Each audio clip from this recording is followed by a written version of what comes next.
امروز هم از محضر مبارک جناب استاد خاتمی عزیز دعوت کردیم که در برنامه تانیه‌اش حضور پیدا بکنن. به همین مناسبت بهشون سلام میگم و عرض خوش آمد.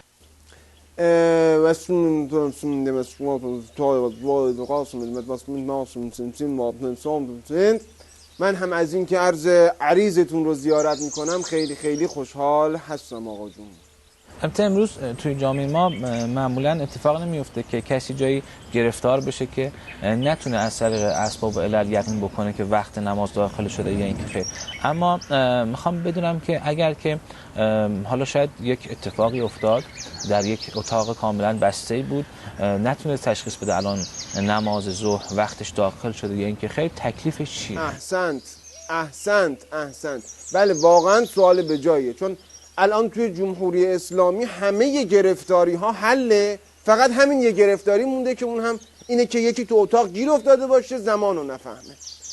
سر این موضوع روایت های زیادی هست. یکیش اینه که در بزنه بگه آقا ببخشید ساعت چنده، این یه روایت.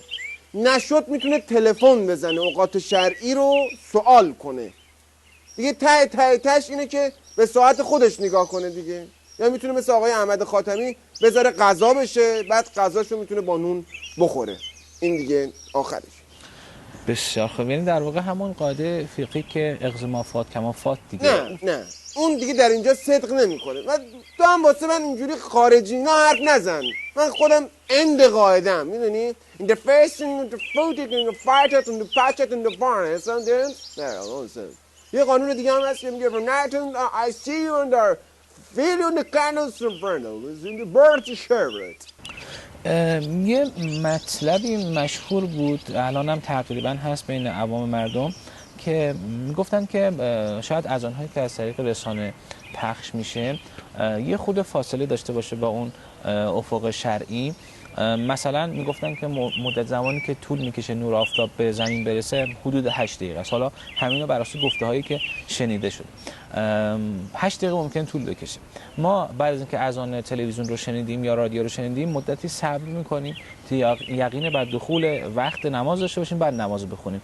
این دلیل میشه اینکه بخوایم مثلا خودمون بگیم که حالا نشده الان اذان مثلا زودتر گفته شده دیرتر گفته شده بله. یا اینکه ما بر اساس شواهد میتونیم یقین بکنیم. بابا خفه شو یه دقیقه ببینیم چی شد.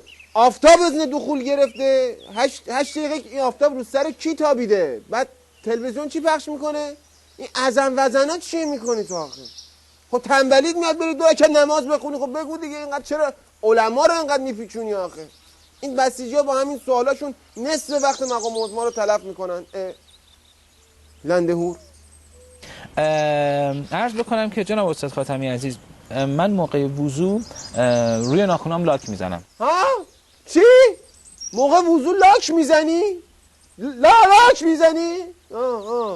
از مجریای تلویزیون جمهوری اسلامی هر قر و اطواری دیده بودیم الان یکی دیگه اینم دیگه نوبرشه. یعنی نه که موقع وضو لاک میزنم، لاک دارم موقع وضو.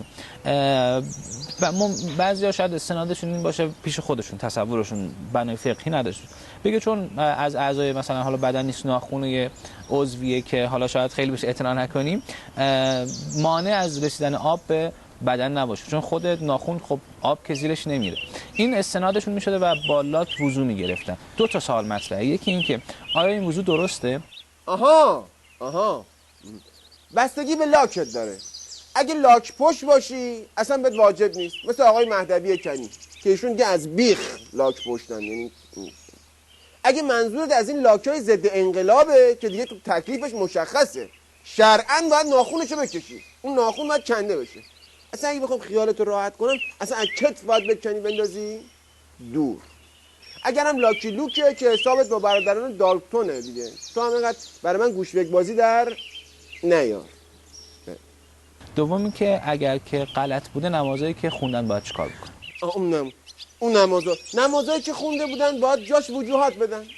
میتونم بیان دم حوزه هر رکعت 2 500 همین حدودا میگیریم حلالش میکنیم. تازه من بدون یارانه دارم، یعنی میخوام بگم یارانه‌شم حساب نکردم، دارم از دخل برات خرج میکنم. دیدم مشتری میخوای تعداد ورداری اومدم بگم، وگرنه تو همین کوچه برلند بری حاج آقا ناصر مکارم شیرازی باهات آزاد حساب میکنه. بسیار خوب. دو تا سوال کوتاه دارم. یکی این که سوال کردن خانم هایی که از کرم ضد آفتاب، البته فقط مختص خانم ها نیست، آقایون هم استفاده میکنن موقع وضو، این مانع یا اینکه خیر؟ احسنت. این سوالی که شما کردید جوابش تأثیر بسیار مهمی روی مسائل چی داره؟ خاورمیانه داره.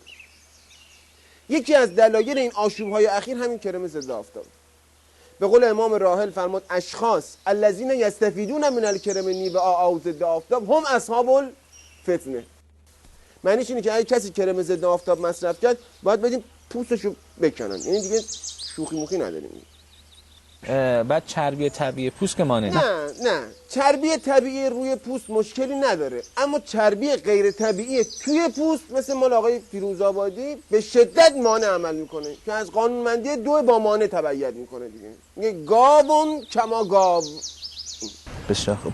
آقا در خصوص مسح سر سوال کردن که حالا خانم ها خواسته که میخوان مسح سر رو بکشن، باید حتما فرق باز بشه و مسح سر رو بکشن، چون اگر که این اتفاق بیفته آب مضاعفی اتفاق میفته. با دستی که وضو گرفتن بخوان فرق باز بکنن بعد مسح بکشن خشک نمیمونه اون محل مسح. این مشکل رو من هم دارم. مثلا شما اگه دقت کنید من خودم از این قسمت میگیرم، از این قسمتی شما گفتین حالا از این فرق وسط سر باز میکنیم، میای یه قسمتشو میتونی بندازی چپ، یه قسمتشو میتونی بندازی راست، از این ور بکشی بری. حالا یه سری‌ها میگن که نباید این کارو بکنی، بعد یه سری این ور بری بندازی این ور، بعد از این وسط از پشت این داستانش میتونی این ور بیگودی بپیچی، این ور میتونی مصری بزنی، اون پشتشو میتونی قارچی بزنی، برداری بیا جلو. این دستتون درد نکنه، خیلی متشکرم.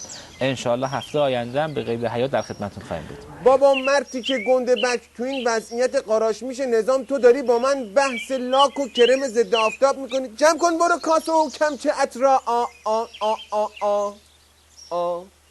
خیلی متشکرم. خداحافظی میکنم از استاد خاتمی عزیز.